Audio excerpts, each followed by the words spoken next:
to start in 10, 9, 8, 7, 6, 5, 4, 3, 2, 1. Come on, everybody, put your hands up.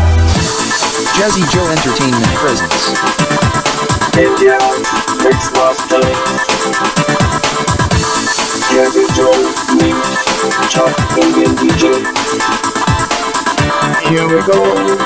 Check it out. Check it out. Check it out.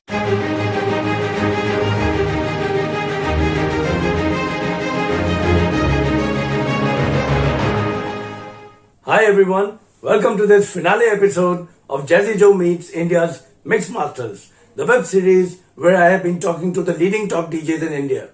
In each episode, we featured one top leading Indian DJ and asked him a few questions about his career, his life, and his views about music and clubs in India.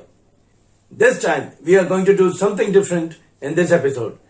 For a change, the Mixmasters are going to ask me a few questions. But before we go there, let's speak to one of our regulars.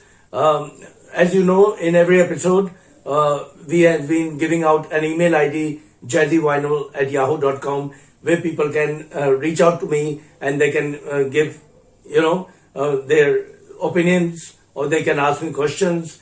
They can give their feedback on the show. And one such person has asked me a question, and she's one of our regulars, and she also happens to be my classmate from Gandhi Memorial International School, Jakarta, Indonesia. And she was a classmate with me there. We studied together for 4 or 5 years. And also I want to say hi to all my other classmates from Gandhi Memorial International School, Jakarta, Indonesia. This was before the time that I entered the DJ industry. In fact, that is where it all started from. So all of these classmates, they know where I'm coming from. They know my love of music. They know how I began, because I began as a radio jockey in Jakarta, Indonesia. So they know how it all started. And she's asking me, "Hi Jazzy, it has been a wonderful experience watching the top DJs of India chatting with you on your web series, India's Mixmasters. Can you tell me where this idea came to chat with them, and how was your experience in talking to the top DJs of India?" Well, Angie, the idea came to me because all of these are my dear friends. Some of them began before me, a couple of them began after me, but most of us, we all started at the same time, and we were the pioneers in bringing up the DJ industry in India. We built this city on rock and roll. So I wanted to show everybody else, maybe the new DJs, maybe DJs abroad, maybe the party crowd who knew all these Mixmasters very, very well. I wanted to show them the passion of these guys. I wanted to show them the stories of these guys. Not coming through as an interview, but as a friendly chat with me. So, and because of our friendship, it came through as a very natural chat, and the passion came through in each chat that I had with them. So that was my motive. That is what I wanted to do. And yes, it all happened wonderfully. They all spoke about their passion, their beginnings, their humble beginnings, and how it all came up. How they came up to be the superstars that they are today. And it was a wonderful experience to chat to each one of them. Hi Jazzy, my friend. I've been watching this entire series of interviews and chat sessions with our friends that you've been conducting on YouTube for the last few months, and it was absolutely amazing to get to know the side of our friends that we know, and you brought it out in front of the world. Amazing, Jazzy. But it's time that the world got to know a little bit about you, and being a friend and an associate for such a long time. I think it's a very good idea to ask you a few questions from our sides, one by one. And this is Sanjay Datta asking Jazzy Joe. Jazzy, what has been your inspiration in getting into DJing and consistently pursuing this career in different hues and in different forms, being a show organizer, a tour organizer, and of course playing music as a DJ to vast audiences all across for so many years? How have you done that, and what is your source of inspiration? Hey Sanjay, yes, it has been my pleasure to chatting with each one of you, and you have asked me about my inspiration for DJing. To be very frank, I could give you an answer that I was inspired by this and this, but the real fact, the truth is that I was always passionate about music. Music is what drove me in life, and I could not sing to save my life. And I think there were many better dancers than me in the world. And I tried playing instruments, but that also did not come through. So at the end of it, here was something that I thought required timing, which I had in music. It required a good sense of music, a good knowledge of songs, which I had because of my passion, because of my attraction to music. And it also required a willingness to entertain people, to make them happy, which I had and which I wanted to do. In fact, when people asked me when I was a young kid what I wanted to be, I used to say doctor. Not because a doctor makes a lot of money, but because I felt that a doctor saves lives. A doctor is helpful in the world, So here was a profession which was also, I always say that DJs are doctors of the soul. We might not heal the body as much as the souls. When people come to us, they come to us with tensions and the tiredness of the day and many things on their mind. But when we play the music, we mix the music, we blend the music in such a way that they forget what has happened in the world. And they are kind of hypnotized with the music.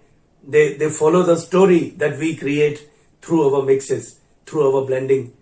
And that helps them forget, the tensions of the world for a small time, for a little time.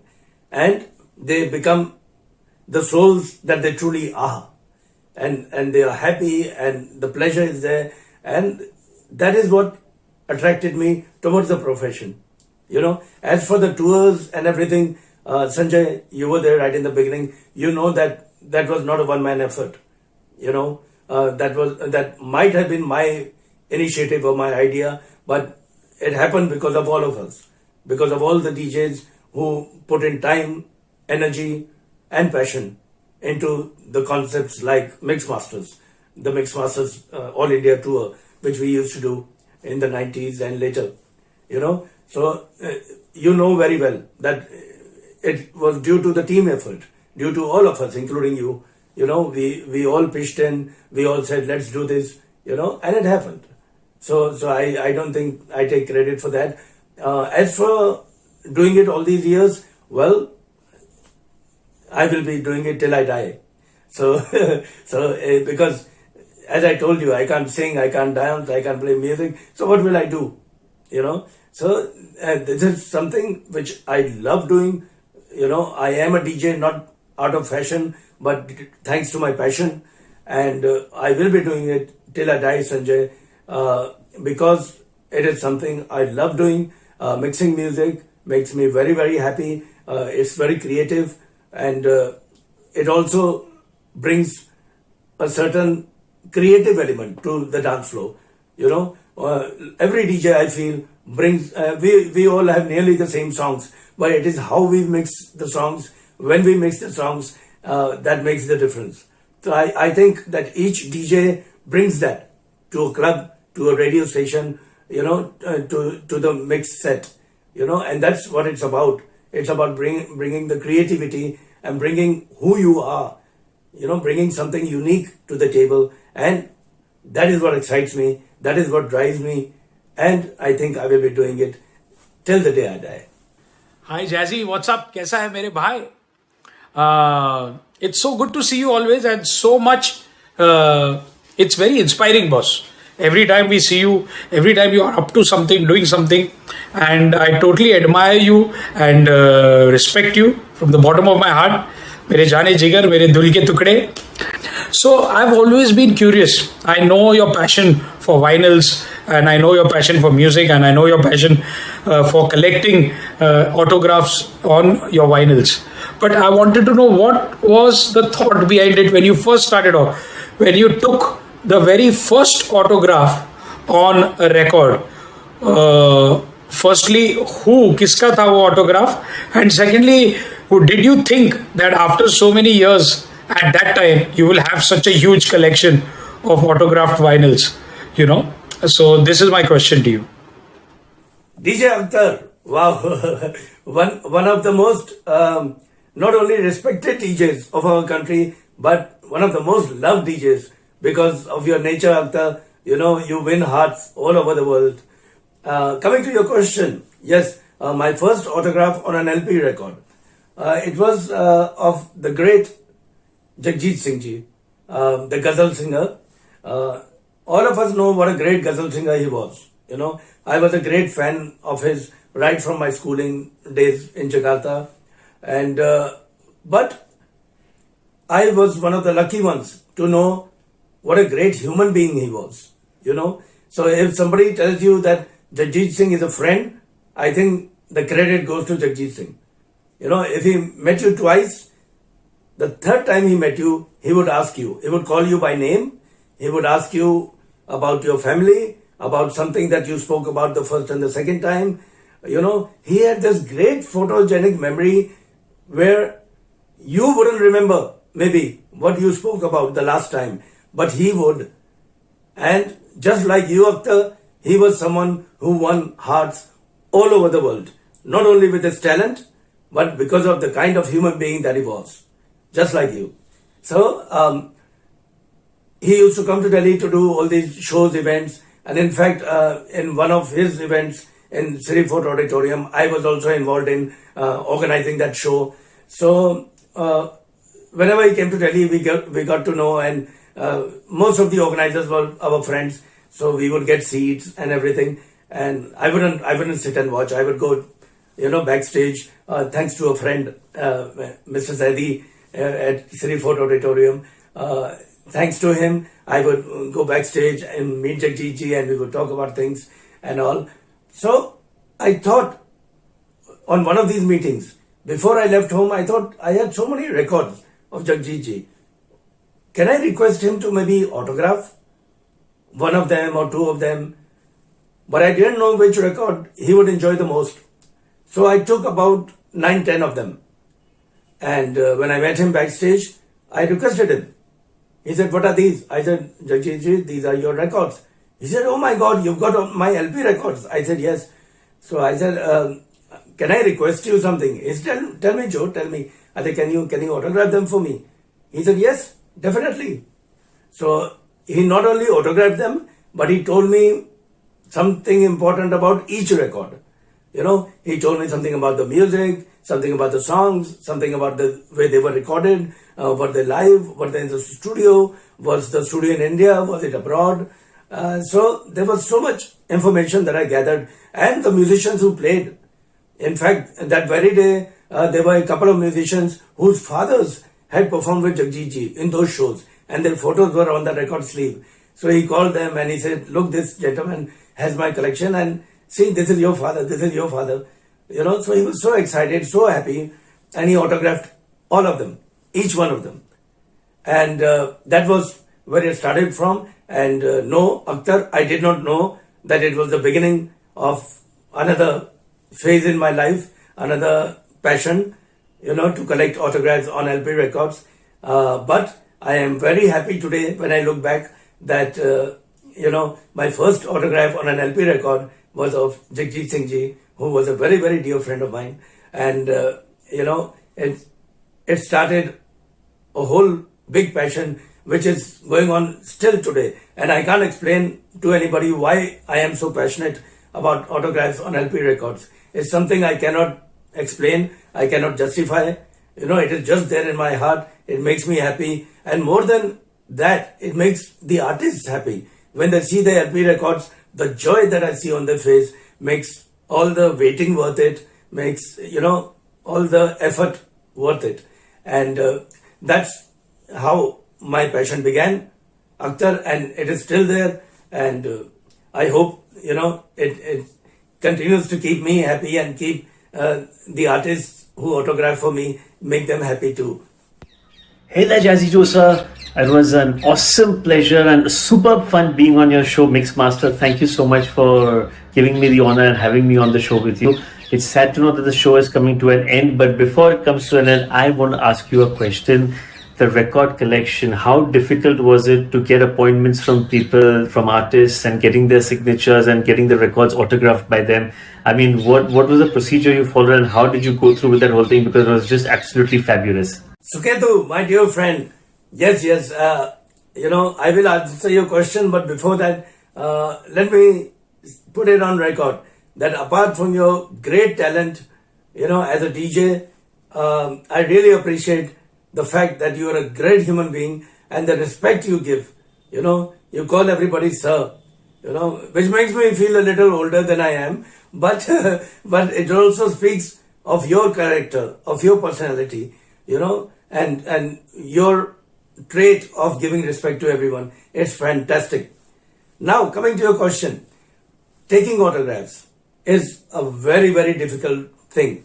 It is something, if I would tell people who want to start collecting autographs that you need to have a lot of time, you need to have a lot of energy, and yes, you need to have a little money.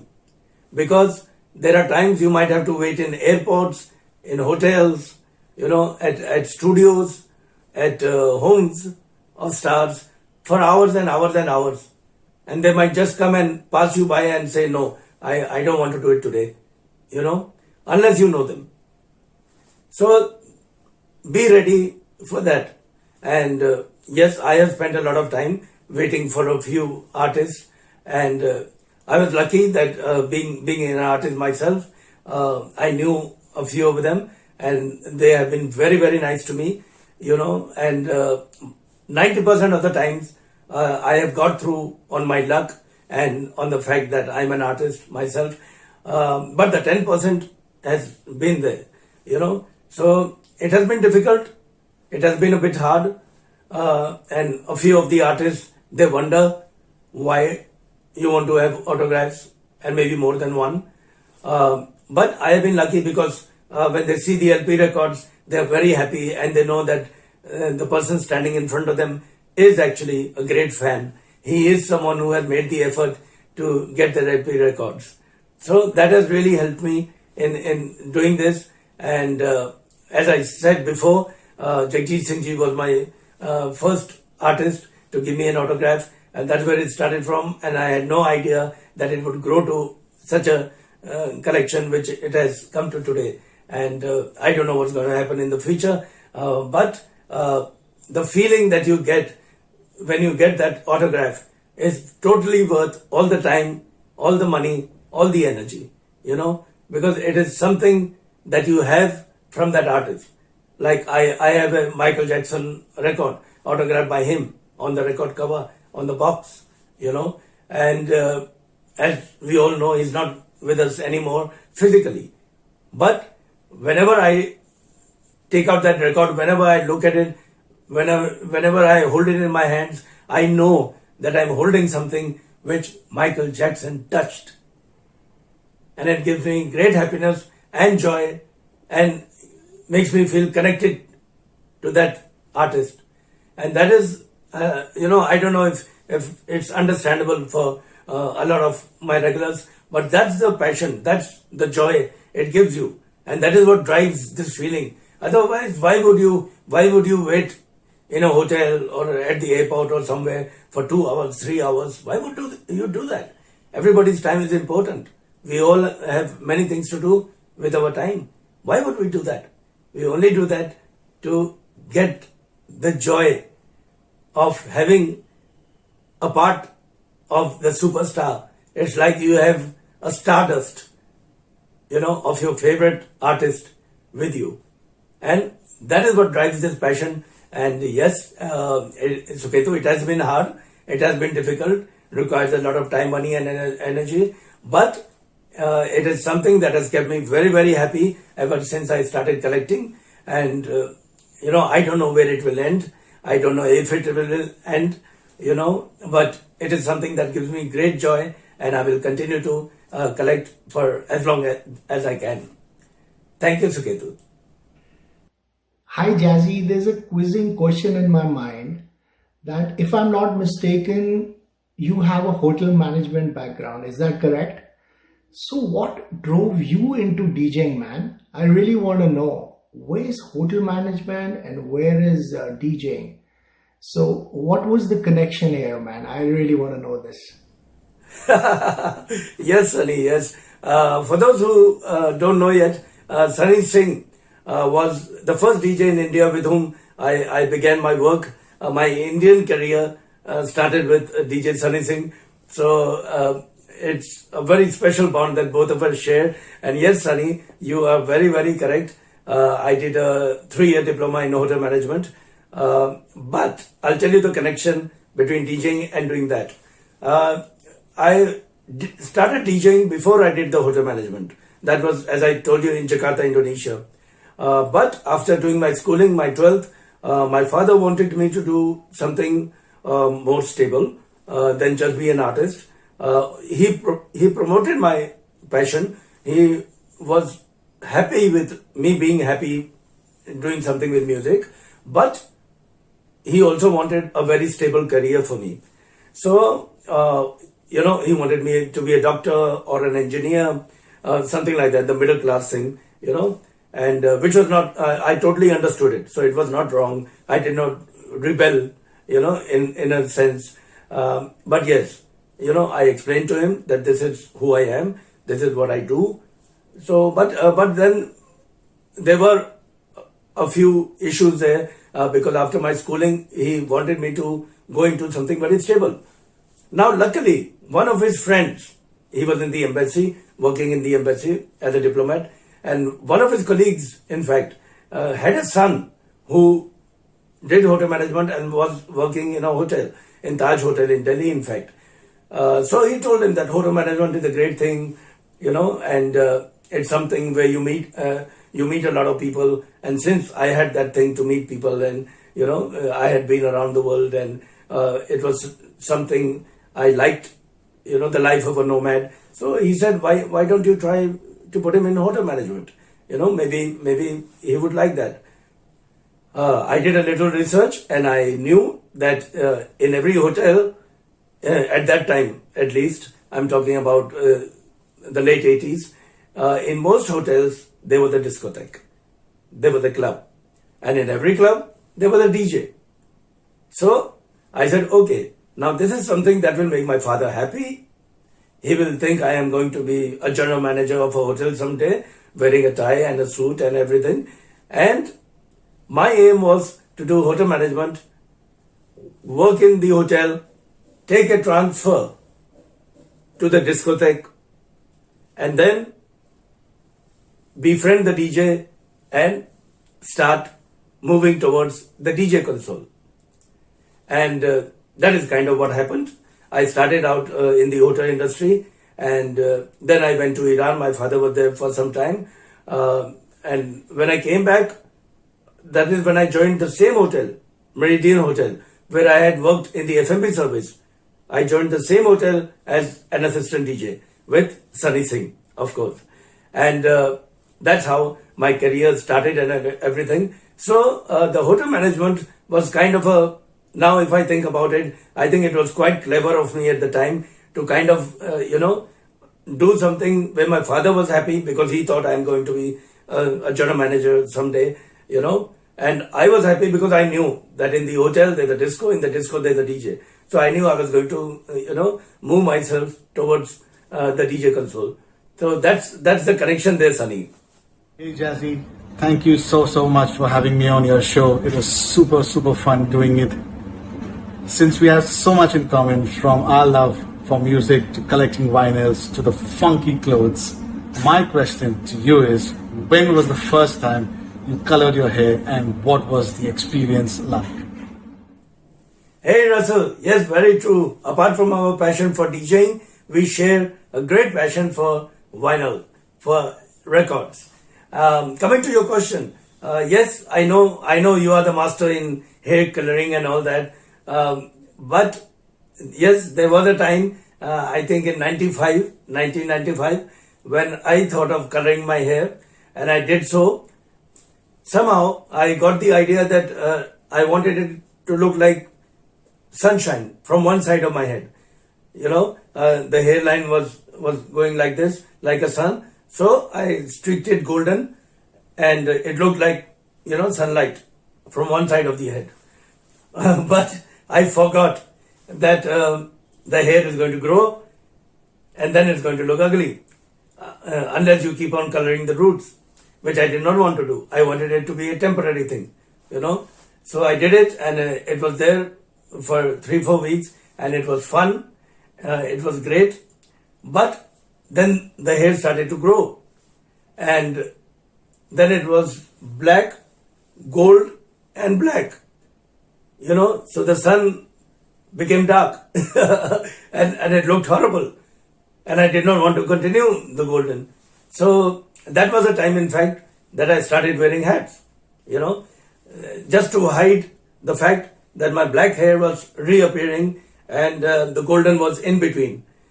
So that was my experience at that time with coloring hair. But it is something I really enjoy watching with you, that you play around with bright colors on your hair, which is wonderful. I always feel, that as DJs, as people who are into the creative world, people do think that we are a bit crazy, a bit different. So we can wear color. Why shouldn't we? I feel that why shouldn't we wear color? What for? We got one lifetime. We don't know what's going to happen after this. So why is it that men should live with brown, blue, and black? And that's it.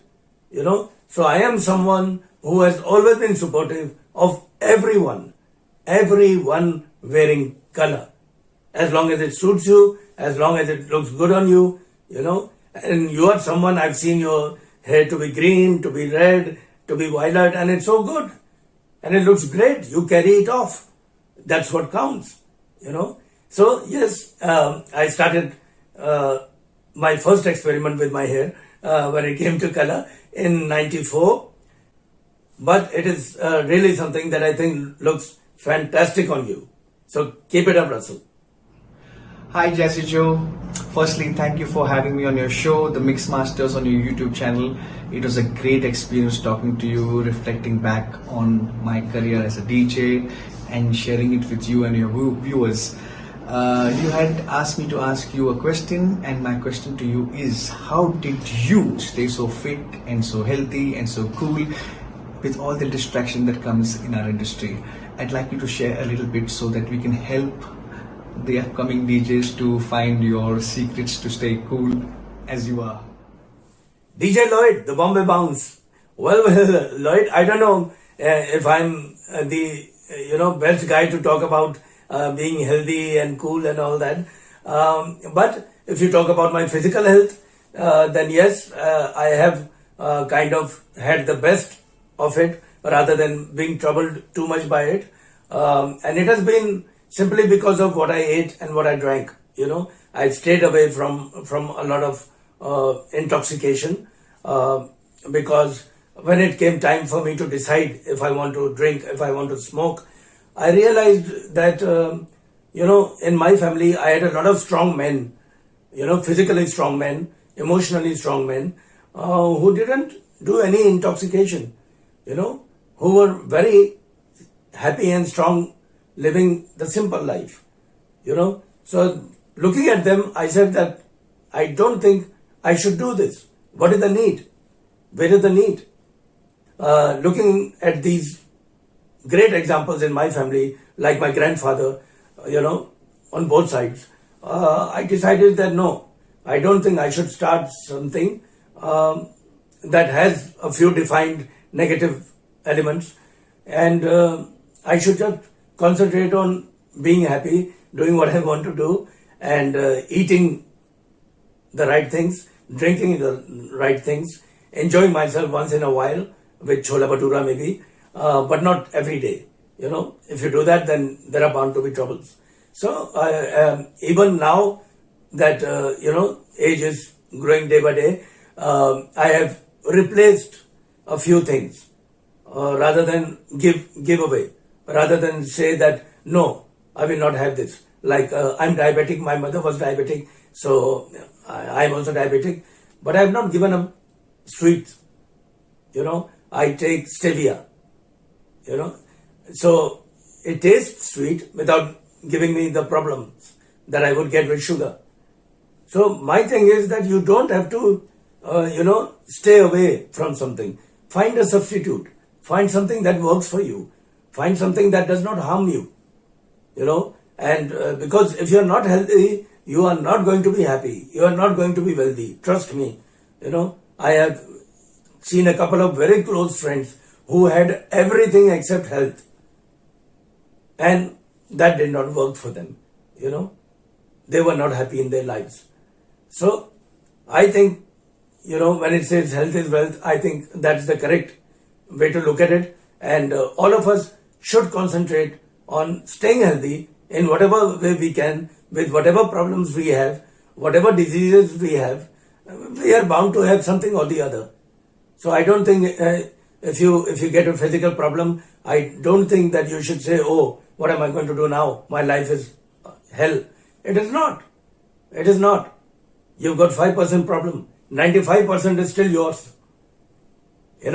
So enjoy the 95% and take care of the 5%. If you take care of the 5%, you will enjoy the 95%. If you don't take care of the 5% problem that you have, it is going to increase. And very soon your 95% will become 5%. What will you do then? So I think that all of us should be a bit conscious. There are a lot of people who do it with exercise. I don't do too much exercise. I do it with food.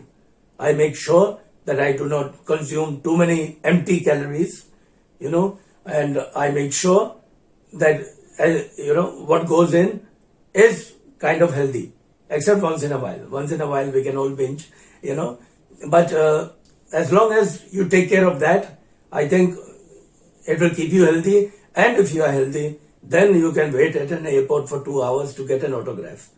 Otherwise you can't.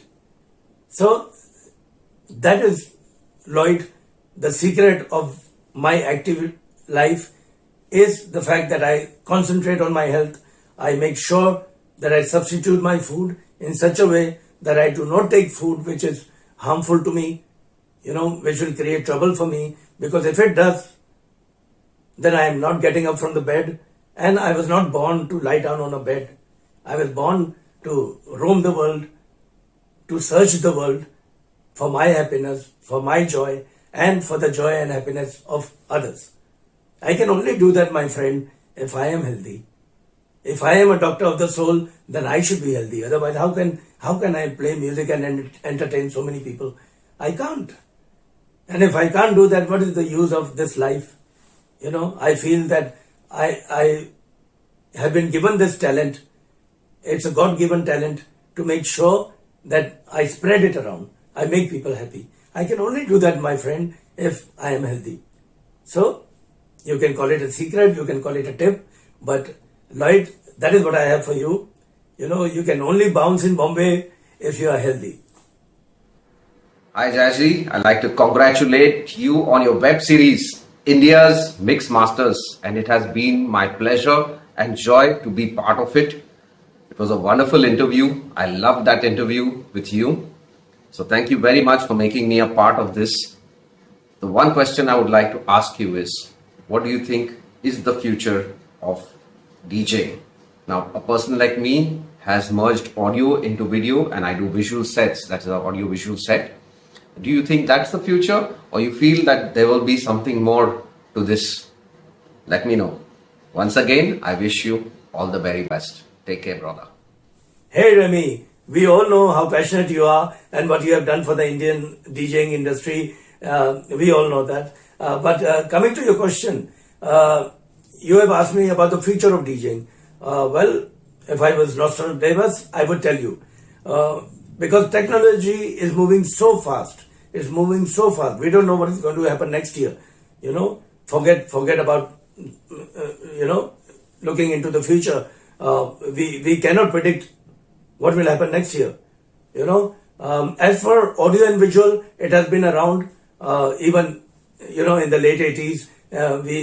We had some visual element to it, and then later in the 90s we had laser discs. When we mixed with the laser discs, we could show them on the screen. So that is something that has been around for some time, Remy. As far as the future of DJing, I think it is not what it is going to be, but I will tell you what I think it should be. Because there is one element I feel is lacking today. That was there ever since the beginning of DJing. That was pushing the envelope. Now, with the present equipment that all of us have, it has become so easy. And in fact, the sync button has made it kind of, possible for anybody and everybody to be a DJ. I don't regret that too much. But, what I'm trying to say is that I think the element of creativity has gone down in the past decade or so. People have started taking it easy. They have been using technology to help them mix, which has saved them time. But that time is not used very creatively. In fact, I see some of the Indian DJs, they are mixing just the chorus of the song. That's it. None of the paragraphs in between. So it's chorus to chorus to chorus to chorus to chorus. That's it. Every song is there for maybe 30 seconds. The song was made 3 minutes, 4 minutes, 5 minutes for a reason. So I feel that thanks to being able to mix quickly, DJs have started, cutting the songs very, very soon. Just mixing a song for 30 seconds and then moving to the next one. Forgetting that you have cut the length of the song, the flavor of the song. Ultimately, it is not the mixing that the people come for. It is the music. So if you cut the music short, you're cutting that emotion short.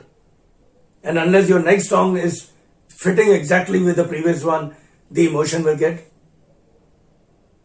cut off. So I think that DJs should use the time they get thanks to technology, being able to mix faster, so you get extra time. For us in the 90s, it was difficult because by the time we got the next song ready, it was time to mix. So we really did not have time to maybe rap or scratch too much or do the hand movements or whatever. That was not there because by the time you prepared, everything was a bit more difficult than it is today. It was more manual. So by the time you did that, it was time to get into the mix. So, and look at what happened when DJing started, when it started from the ghetto. See how creative people were. See how they created the scratches, how they created, from the instrumentals, extending one instrumental using 2 records of the same song, and they are just extending it to create a different effect. All of the effects that are there in today's mixers were developed manually by DJs 2 decades ago. All of them. Flange, echo, everything was done manually, and then technology took it and made it easily available. So where is that feeling now? Why are we in the present times, all of us, not pushing the envelope? Why are we not giving the crowd more creativeness? Why are we not using samples? Why are we not, scratching? Why are we not rapping in between the songs? Why is there a lack of creativity in the mix. We've done the mix and after that, that's it. And at times we want to sing over the singer and we want to, move our hands and everything, which is all fine. But where is the creative element? Where is the creativity that you have inside you? Why can't we add another element to it? Why can't we do something that not a lot of other DJs do? So that is what I think should be the future of DJing. I think DJs should use their time more wisely, add samples, add breakbeats, add elements, extend the songs, do more with the music than just blending two songs and that's it. That's what we did in the 80s. Why do you want to do that in the 2020s now? Now the technology has made the basic easier for you. Why is it that we are not adding more layers to the music, adding more creativity to the music, adding more elements to the music? Why is that not happening? Why has that stopped? So I am hoping that is what happens in the future of DJing, that DJs do more with the music that they have, with the tracks that they have, with the technology that they have. They do more. They make a remix on the spot. They add a beat, they add an a cappella, they do all that. So I hope, my fingers are crossed, that should be the future of DJing. Hi Jazzy, how's it going? This is DJ Bobby K, people, and it's my turn to ask Jazzy a question. But before that, Jazzy, thank you so much for your contribution to the DJing industry, and we all are inspired by what you're doing. And now coming to the question is, what do you think about today's music scene? The music scene in India, which is Punjabi movies or the remixes released by the DJs, all this music coming out. I would like to know your views on the current music and where do you think is going to lead us to? Where do you think it's going to go? All right. Thank you very much for the interview and thank you very much for your offerings to the industry. Love you. Bobby K, the king of retro music. It was a pleasure to have you on the series, Bobby. And yes, coming to your question, I feel that what is happening today, I think it's a fantastic thing. DJs are contributing more to the music industry than they are taking from it, which used to happen in the 80s and 90s, that DJs were very, very, very dependent on other musicians to create the music and then they would mix it, they would play it. Now we have all the DJs, a lot of young DJs creating mixes. There's a new song and within a few hours you have 20, 40 mixes of that song, all different. And you can pick and choose which one you want to, put in your set. So there's so much creativity. What I was saying before, that there should be more creativity in the DJ console. Well, it might not be in the console, but it is happening. It is happening in the studios. It is happening on the computers. It is happening in production. So DJs are being creative, maybe not in the console so much.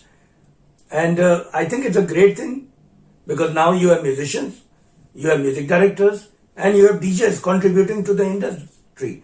There's so much happening. And when it comes to Punjabi music and even Bhojpuri music, look at the tracks that are coming out. Everybody's going crazy on Bhojpuri music. So I think this is all folk music. And folk music is something that you cannot put down, Bobby. You cannot put down folk music.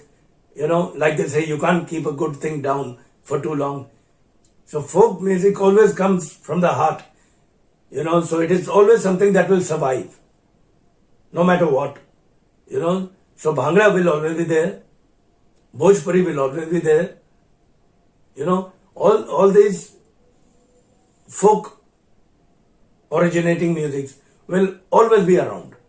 And now slowly they are finding expression because DJs are experimenting, and Bobby, I cannot tell you that 90% of discoveries in our world in any field have come from experimenting.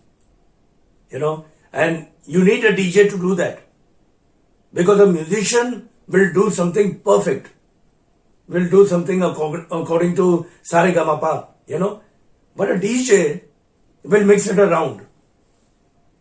He will experiment, he will play around, even if it is a bit topsy-turvy, he will still experiment, he will still do that, and you never know, something new might come out. I mean, look at the production level of the young guys around nowadays. It's amazing. It's something that is very impressive and that is very encouraging. And I think DJs are finally entering the music industry as people who are helping it, not people who are necessarily taking it and using it. So they are becoming partners. Companies are realizing the value of DJs when it comes to experimenting with songs and sounds, and creating something new,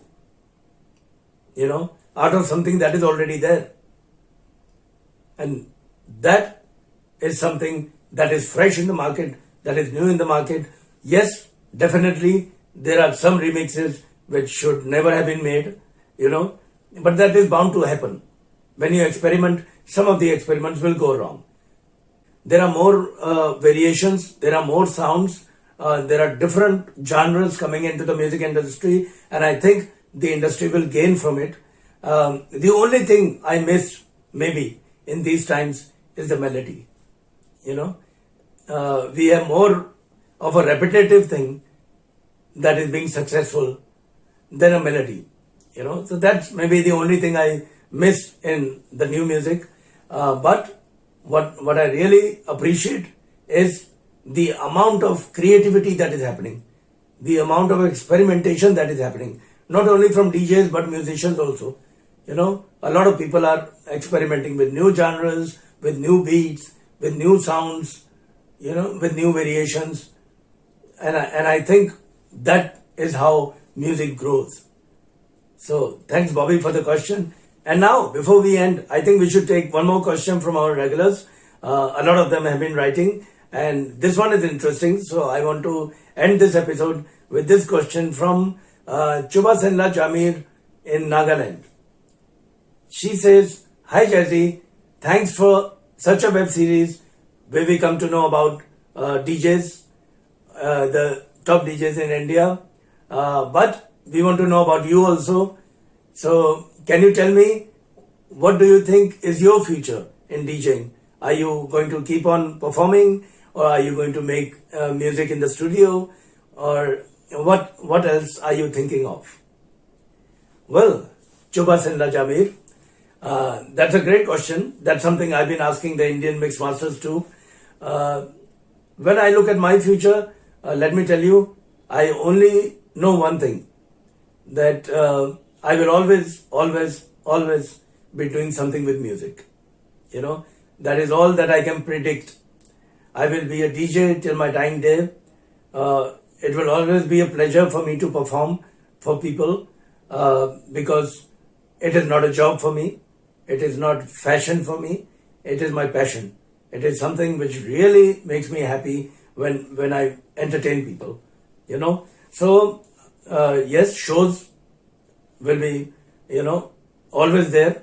Even if I stop getting them, I will create shows for myself, because I want to entertain people. I want to make them happy. And apart from that, I don't know about the future. I really don't. I wish I could give you a better answer and I could be Nostradamus for you.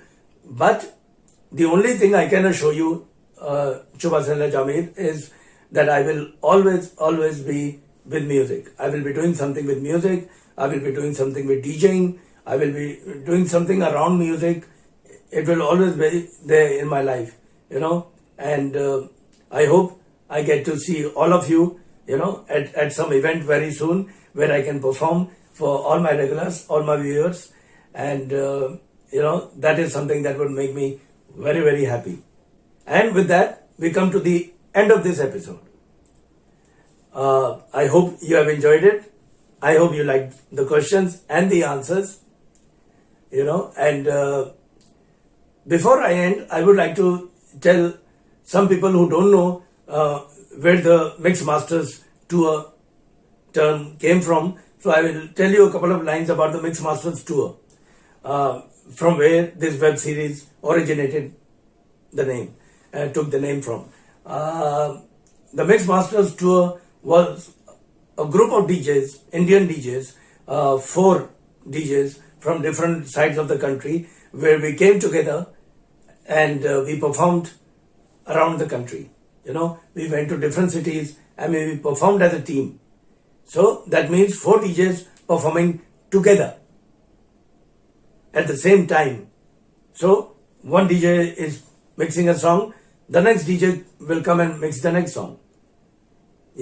And one DJ could be on the mic, one could be scratching, one could be rapping, or the third DJ could be thinking, I'm going next with this song. So instead of one brain working, we had 4 thinking about what would be the next track. And that was the beauty of the tour, of, the performances. And that is why we kept it going for so long. And maybe in the future also, we will continue this.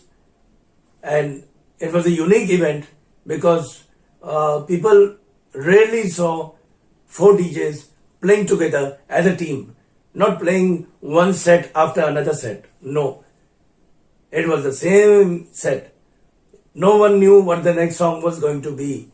Not the crowd, not the staff, not the DJs themselves, not the Mixmasters. We didn't know. We didn't know who's going to play the next track or what it's going to be. And that was the excitement. That was the fun of the tour.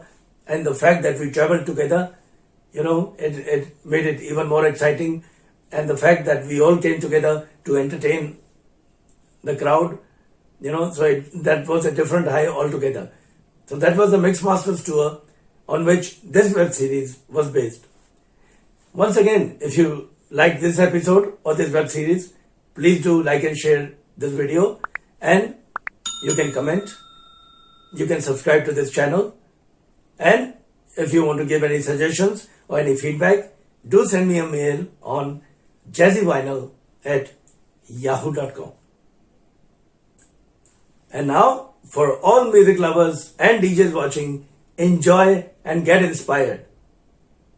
Till the next time I meet you on a dance floor, have fun and do join the Mixmasters, who will rock you forevermore. India Mixmasters.